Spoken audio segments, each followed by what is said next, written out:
Mengenal pahlawan nasional Indonesia, Teku Umar. Teku Umar adalah pahlawan asal Aceh yang berjuang dengan cara berpura-pura bekerja sama dengan Belanda dan terkenal dengan strategi perang gerilyanya. Ia melawan Belanda ketika telah mengumpulkan senjata dan uang yang cukup banyak.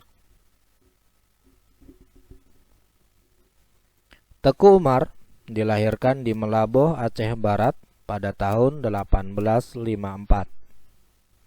Ia adalah anak seorang ule balang bernama Teku Ahmad Mahmud dari perkawinan dengan adik perempuan Raja Melaboh. Umar mempunyai 2 saudara perempuan dan 3 saudara laki-laki. Teku Umar kecil dikenal sebagai anak yang cerdas, pemberani, dan kadang suka berkelahi dengan teman-teman sebayanya. Ia juga memiliki sifat yang keras dan pantang menyerah dalam menghadapi segala persoalan. Teku Umar tidak pernah mendapatkan pendidikan formal. Meski demikian, ia mampu menjadi seorang pemimpin yang kuat, cerdas, dan pemberani. Ketika Perang Aceh meletus pada tahun 1873, Teku Umar ikut serta berjuang bersama pejuang-pejuang Aceh lainnya. Umurnya waktu itu baru menginjak 19 tahun. Mulanya ia berjuang di kampungnya sendiri, kemudian dilanjutkan ke Aceh Barat. Pada umur yang masih muda ini, Teku Umar sudah diangkat menjadi kecik gampong atau kepala desa di daerah Daya Melaboh. Pada usia 20 tahun, Teku Umar menikah dengan Nya Sofiah, anak dari ule balang Glumpang. Untuk meningkatkan derajat dirinya, Teku Umar kemudian menikah lagi dengan Nya Maligai, putri dari Panglima Sagi ke-25 Mukim. Pada tahun 1880, Teku Umar menikahi janda Cut Nyadin, putri pamannya Teku Nantasetia. Suami Cut Nyadin, yaitu Teku Ibrahim Lamnga, meninggal dunia pada Juni 1878 dalam peperangan melawan Belanda di Gletarun. Keduanya kemudian berjuang bersama melancarkan serangan terhadap pos-pos Belanda. Teku Umar kemudian mencari strategi untuk mendapatkan senjata dari pihak Belanda. Akhirnya Teku Umar berpura-pura menjadi antek Belanda. Belanda berdamai dengan pasukan Teku Umar pada tahun 1883. Gubernur Pantain pada saat itu juga bermaksud untuk memanfaatkan Teku Umar sebagai cara untuk merebut hati rakyat Aceh. Teku Umar kemudian masuk dinas militer. Ketika bergabung dengan Belanda, Teku Umar menundukkan pos-pos pertahanan Aceh. Hal tersebut dilakukan Teku Umar secara berpura-pura untuk mengelabui Belanda agar Teku Umar diberi peran yang lebih besar. Taktik tersebut berhasil. Sebagai kompensasi atas keberhasilannya itu, permintaan Teku Umar untuk menambah 17 orang panglima dan 120 orang prajurit, termasuk seorang panglaut atau panglima laut, sebagai tangan kanannya dikabulkan. Tahun 1884, kapal Inggris Nicero terdampar. Kapten dan awak kapalnya disandra oleh Raja Tenom. Raja Tenom menuntut tebusan senilai $10.000 tunai. Oleh pemerintah kolonial Belanda, Teku Umar ditugaskan untuk membebaskan kapal tersebut. Karena kejadian tersebut telah mengakibatkan ketegangan antara Inggris dan Belanda. Teku Umar menyatakan bahwa merebut kembali kapal Nicero merupakan pekerjaan yang sangat berat, sebab tentara Raja Tenom sangat kuat, sehingga Inggris sendiri tidak dapat merebutnya kembali. Namun ia sanggup merebut kembali asal diberi logistik dan senjata yang banyak, sehingga dapat bertahan dalam jangka waktu yang lama. Dengan perbekalan perang yang cukup banyak, Teku Umar berangkat dengan kapal Bengkulen ke Aceh Barat membawa 32 orang tentara dan beberapa panglimanya. Tidak lama, Belanda dikejutkan berita yang menyatakan bahwa semua tentara Belanda yang ikut dibunuh di tengah laut. Seluruh senjata dan perlengkapan perang lainnya dirampas. Sejak itu, Teku Umar kembali memihak pejuang Aceh untuk melawan Belanda. Teku Umar juga menyarankan Raja Tenom agar tidak mengurangi tuntutannya. Teku Umar membagikan senjata hasil rampasan kepada tentara Aceh dan memimpin kembali perlawanan rakyat, dan Teku Umar berhasil merebut kembali daerah Enam Mukim dari tangan Belanda. Nanta Setia, Cut Nyak-Dien, dan Teku Umar kembali ke daerah Enam Mukim dan tinggal di Lampisang Aceh Besar yang juga menjadi markas tentara Aceh. 2 tahun setelah insiden Nicero, pada tanggal 15 Juni 1886, merapatlah ke Bandar Rigai kapal Hok Canton yang dinakodai pelaut Denmark bernama Kapten Hansen dengan maksud menukarkan senjata dengan lada. Hansen bermaksud menjebak Umar untuk naik ke kapalnya, menculiknya, dan membawa lari lada yang bakal dimuat ke pelabuhan Uleleu dan diserahkan kepada Belanda yang telah menjanjikan imbalan sebesar $25.000 untuk kepala Teku Umar. Umar curiga dengan syarat yang diajukan Hansen dan mengirim utusan. Hansen berkeras Umar harus datang sendiri. Teku Umar lalu mengatur siasat. Pagi dini hari salah seorang panglima bersama 40 orang prajuritnya menyusup ke kapal. Hansen tidak tahu kalau dirinya sudah dikepung. Paginya, Teku Umar datang dan menuntut pelunasan lada sebanyak $5.000. Namun Hansen ingkar janji dan memerintahkan anak buahnya menangkap Umar. Teku Umar sudah siap dan memberi isyarat kepada anak buahnya.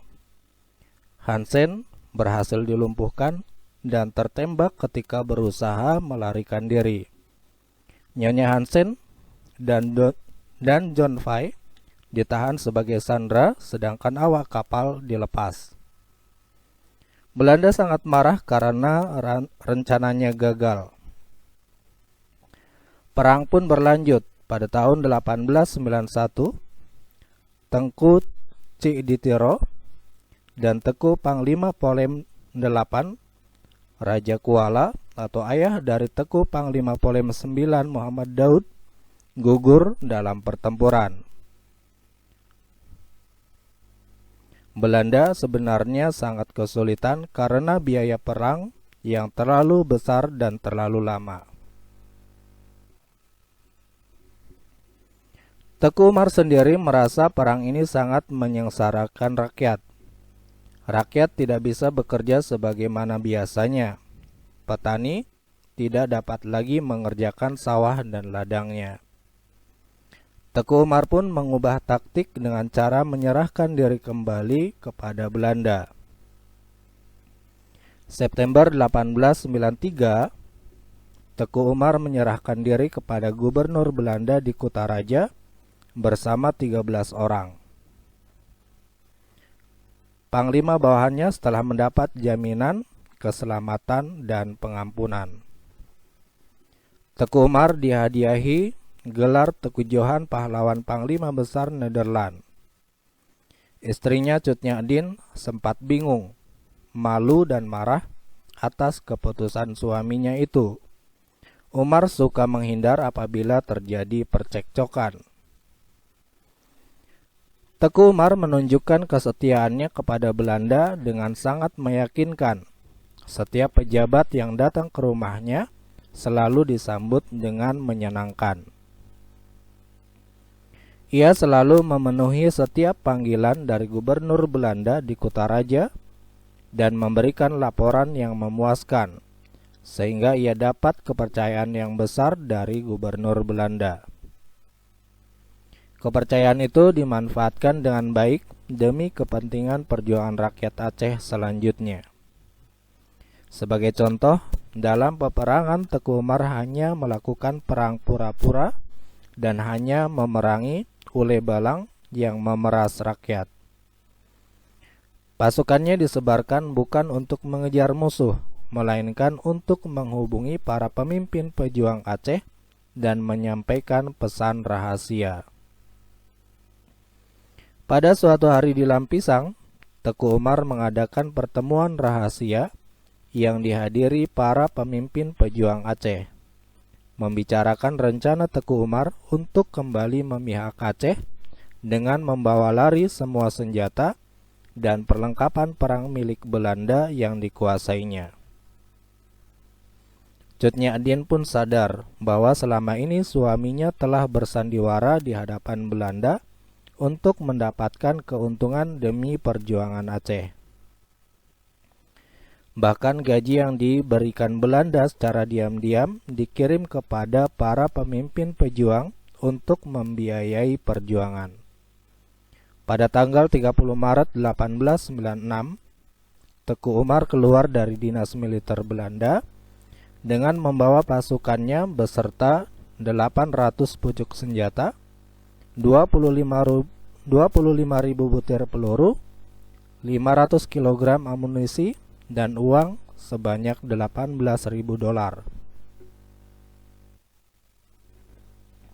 Berita larinya Teku Umar menggemparkan pemerintah kolonial Belanda. Gubernur Belanda dipecat dan diganti. Tentara baru segera didatangkan dari Pulau Jawa. Peter, yang merupakan gubernur Belanda yang baru, memberikan ultimatum kepada Umar untuk menyerahkan kembali semua senjata kepada Belanda. Umar tidak mau memenuhi tuntutan itu. Maka pada tanggal 26 April 1896, Teku Johan Pahlawan dipecat sebagai Ule Balang Lepung dan Panglima Besar Gubernemen Hindia Belanda. Teku Umar mengajak Ule Balang yang lain untuk memerangi Belanda. Seluruh komando perang Aceh mulai tahun 1896 berada di bawah pimpinan Teku Umar. Ia dibantu oleh istrinya Cutnyadin dan Panglima Panglaut, dan mendapat dukungan dari Tengku Panglima Polem Muhammad Daud. Pertama kali dalam sejarah perang Aceh, tentara Aceh dipegang oleh satu komando. Pada bulan Februari 1898, Teku Umar tiba di wilayah Tujuh Mukim, Pidi, bersama seluruh kekuatan pasukannya, lalu bergabung dengan Panglima Polem. Pada tanggal 1 April 1898, Teku Panglima Polem bersama Teku Umar dan para Ule Balang serta para ulama terkemuka lainnya menyatakan sumpah setianya kepada Raja Aceh Sultan Muhammad Daud Shah. Februari 1899, Jenderal Pankhurst mendapat laporan dari mata-matanya mengenai kedatangan Teku Umar di Melaboh dan segera menempatkan sejumlah pasukan yang cukup kuat di perbatasan Melaboh. Malam menjelang 11 Februari 1899, Teku Umar bersama pasukannya tiba di pinggiran kota Melaboh. Pasukan Aceh terkejut ketika pasukan Panhes mencegat. Posisi pasukan Umar tidak menguntungkan dan tidak mungkin untuk mundur. Satu-satunya jalan untuk menyelamatkan pasukannya adalah bertempur. Dalam pertempuran itu, Teku Umar gugur terkena peluru musuh yang menembus dadanya. Jenazahnya dimakamkan di Masjid Kampung Mugo di hulu Sungai Melaboh. Mendengar berita kematian suaminya, Cut Nyak sangat bersedih. Namun bukan berarti perjuangan itu telah berakhir. Dengan gugurnya suami tersebut, Cut Nyak bertekad untuk meneruskan perjuangan rakyat Aceh melawan Belanda. Ia pun mengambil alih pimpinan perlawanan pejuang Aceh.